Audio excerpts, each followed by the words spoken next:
ఓం శ్రీ మాత్రే నమః. ఛానల్లోకి స్వాగతమండి. వృషభ రాశి వారు జాగ్రత్తగా ఉండవలసిన సమయం వచ్చింది. అక్టోబర్ 11వ తేదీన మీ జీవితంలో ప్రళయం రాబోతుంది. అయితే మీరు చేస్తున్న తప్పేంటి? ఎందుకు ఈ పరిస్థితి ఎదురవుతుంది? అలాగే ఈ విపత్తు నుంచి ఎలా బయటపడాలి? మీ తప్పును ఎలా సరిదిద్దుకోవాలి? అలాగే ఈ సమయంలో మీరు చేయవలసిన దేవతారాధన, అలాగే పాటించవలసిన పరిహారాలేంటి అనే అంశాలను ఈ వీడియోలో మనం వివరంగా తెలుసుకుందాం. కానీ అంతకంటే ముందుగా మీరు కనుక మన ఛానల్ని ఇప్పటి వరకు సబ్స్క్రైబ్ చేసుకోకపోతే సబ్స్క్రైబ్ చేసుకుని పక్కనే ఉన్న బెల్ ఐకాన్ నొక్కి ఆల్ సెలెక్ట్ చేసుకుంటే మేము ఇలాంటి వీడియోస్ అప్లోడ్ చేయగానే ముందుగా మీకు నోటిఫికేషన్ వస్తుంది. అలాగే వీడియో నచ్చినట్లయితే లైక్ చేయండి. మీ జీవితానికి అలాగే మీ భవిష్యత్తుకు సంబంధించి ఆసక్తికరమైన అంశాలను కూడా ఈ వీడియోలో తెలియజేస్తాం. అందుకోసం మీరు ఈ వీడియోని ఎక్కడా కూడా స్కిప్ చేయకుండా చివరి వరకు చూడండి. అప్పుడే మేము ఏం చెబుతున్నామో మీకు పూర్తిగా అర్థమవుతుంది. ఈ రాశి వారికి కోపం చాలా అధికంగా ఉంటుంది. అయితే వచ్చిన కోపం ఎక్కువసేపు నిలవకపోయినా కూడా ఈ కోపం వల్ల అనేక రకాల సమస్యలను కొని తెచ్చుకుంటారు. చిక్కుల్లో పడే అవకాశం కూడా ఎక్కువగా ఉంటుంది. అంతేకాకుండా మీ జీవితంలో ఒడిదుడుకుల సమస్యలు కూడా ఎక్కువగానే ఉంటాయి. ఎన్ని ఒడిదుడుకుల సమస్యలు ఉన్నప్పటికీ కూడా అధికంగా శ్రమపడి వీరి బాధ్యతలను సక్రమంగా నెరవేర్చి ఒక మంచి స్థాయికి చేరుకుంటారు. అనేక బాధ్యతలను మీరు నిర్వహించవలసిన పరిస్థితులు కూడా ఏర్పడతాయి. అయితే తమ బాధ్యతలు నెరవేర్చి ఒక మంచి స్థితికి చేరుకున్నా సరే మళ్లీ తిరిగి వీరికి సమస్యలు వీరిని వెతుక్కుంటూ వస్తాయి. ఇలా అనేక రకాల సమస్యలను వీరు ఎదుర్కొంటారు. ఇక ఒక రకంగా చూసుకున్నట్లయితే ఈ రాశి వారికి ఎటువంటి కష్టాలు ఉన్నాయి అని ప్రత్యేకించి చెప్పక్కర్లేదు. ఎందుకంటే మానవ జీవితంలో కష్టం వెనుక సుఖం, అలాగే సుఖం వెనుక కష్టం ఉంటుందని ప్రతి ఒక్కరూ అర్థం చేసుకోవాలి. అయితే మిగిలిన రాశుల వారందరికంటే కూడా ఈ రాశి వారికి కష్టాలు ఎక్కువనే చెప్పాలి. ఎందుకంటే వీరి జీవితాన్ని చూసుకున్నట్లయితే కొన్ని ముఖ్యమైన అంశాలలో అనేకసార్లు నిరాశకు గురైన సందర్భాలు కూడా ఉన్నాయి. అలాగే ఈ రాశివారు దయాగుణం, దానగుణం కూడా అధికంగా కలిగి ఉంటారు. ఈ కారణంగా ఎదుటివారు కష్టాల్లో ఉంటే చలించిపోయే మనస్తత్వాన్ని కలిగి ఉంటారు. ఇక వీరి దగ్గర సహాయం చేసే పరిస్థితి ఉన్నా లేకపోయినా ఎదుటివారు కష్టాల్లో ఉన్నామంటే మాత్రం ఖచ్చితంగా సహాయం చేస్తారు. అది ఆర్థికంగా కానీ మాట సాయం కానీ ఖచ్చితంగా ఎదుటివారు కష్టాల్లో ఉంటే ఆదుకోవటానికి ప్రయత్నిస్తారు.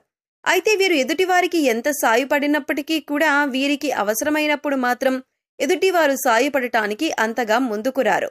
ఈ అంశం వీరిని మానసికంగా బాధపెడుతుంది. అయినా కూడా వీరు సహాయం చేసే గుణాన్ని వదులుకోరు. ఎదుటివారి చేతిలో ఎంత మోసపోయినా మళ్లీ తిరిగి వారిని నమ్ముతూ ఉంటారు. ఒక రకంగా ఈ రాశివారు మానసిక దృఢత్వాన్ని కలిగి ఉంటారనే చెప్పాలి. ఈ విధంగా మీరు మీ ధైర్యాన్ని కోల్పోకుండా ఉంటే కష్టం వెనకాలే సుఖం వస్తుంది అన్న విషయాన్ని గ్రహించాలి. అలాగే మీ జీవిత భాగస్వామితో చిన్న చిన్న మనస్పర్ధలు వచ్చినప్పటికీ కూడా నెమ్మదిగా తగ్గిపోతాయి.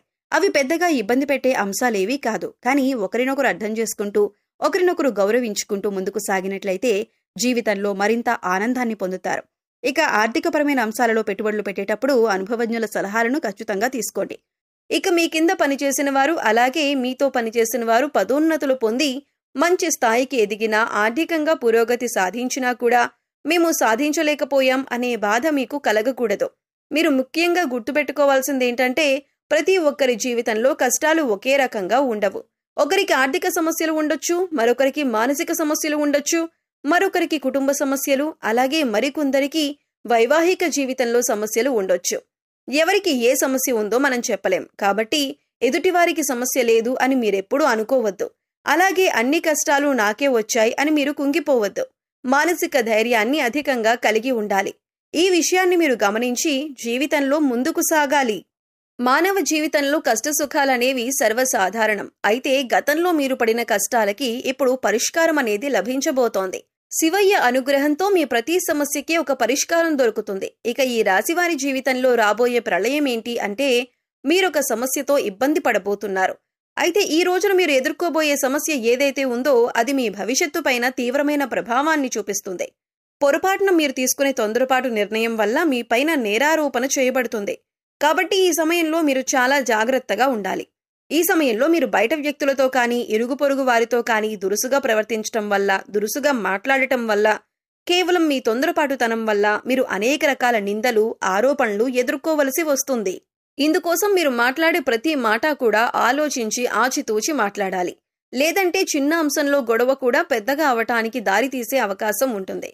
అందుకోసం మీరు ఈ అంశంలో జాగ్రత్తలు తీసుకోకపోతే మాత్రం భవిష్యత్తులో మీకిది ముఖ్యంగా గుర్తుండిపోయే అంశంగా మారిపోతుంది. అంతేకాదు మీరు జీవితంలో మర్చిపోలేని విధంగా ఈ అంశం మీపైన ప్రభావం చూపిస్తుంది. ఇటువంటి ఒక ముఖ్యమైన సంఘటన మీ జీవితంలో కనిపిస్తుంది. కాబట్టి ఈ సమయంలో మీరు జాగ్రత్తగా ఉండాలి. ఈ సమయంలో మీరు మౌనంగా ఉండటానికి ప్రయత్నించండి. అలాగే దురుసుగా ప్రవర్తించకండి. ఈ రాశి వారికి కోపం అధికంగా ఉంటుంది. ఇక ఈ కోపం వెంటనే తగ్గిపోయినప్పటికీ కూడా మీరు అధికంగా కోపం ప్రదర్శించిన సమయంలో ఫలితాలనేవి మీకు వ్యతిరేకంగా రావచ్చు. అప్పటికే సమస్యలు మిమ్మల్ని చుట్టుముట్టొచ్చు. ఇక ముఖ్యంగా ఇటువంటి సమస్యల నుంచి బయటపడటానికి మీరు దురుసుతనం అలాగే కఠినంగా మాట్లాడే స్వభావాన్ని మీరు తగ్గించుకోవాలి. అది మీ కుటుంబంలోనైనా, ఇరుగు పొరుగు వారితో అయినా, సన్నిహితులతో అయినా, పై అధికారులతో అయినా లేదా మీ ప్రియమైన వారితోనైనా మీరు సౌమ్యంగా మాట్లాడటానికి ప్రయత్నించాలి.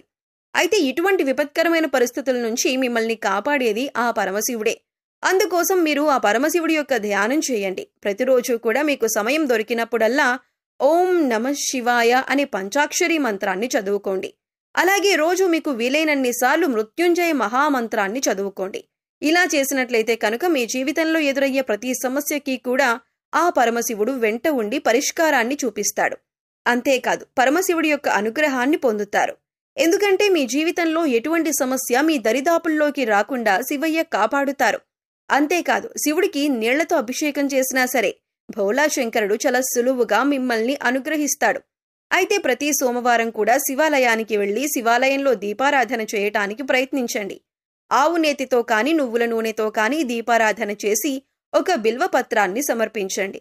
ఒకవేళ మీకు గుడికి వెళ్ళటానికి కుదరకపోతే మీ ఇంట్లో ఉండే శివలింగానికి బిల్వపత్రాన్ని సమర్పించి నీటితో అభిషేకం చేయండి. ఈ విధంగా శివుణ్ణి పూజించినట్లయితే శివయ్య మిమ్మల్ని కష్టాల నుంచి బయటపడేస్తాడు. మీకు రాబోతున్న ప్రళయం నుంచి కూడా బయటపడేందుకు మార్గం తెలుస్తుంది. అలాగే మీకున్నంతలో దానధర్మాలు చేయటం మంచిది. దానధర్మాలు చేయటం వల్ల ఎంతో పుణ్య ఫలితం లభిస్తుంది. అపారమైన దైవశక్తిని పొందుతారు. ఇక మిగిలిన అంశాలలో మీరు మిశ్రమమైన ఫలితాలు పొందబోతున్నారు. అయితే మీకుండే కోపం, మాట తీరు అలాగే కఠినమైన స్వభావం కారణంగా ఈ సమస్య పెద్దదయ్యే అవకాశం ఉంది. కాబట్టి ఈ అంశంలో జాగ్రత్త వహించండి.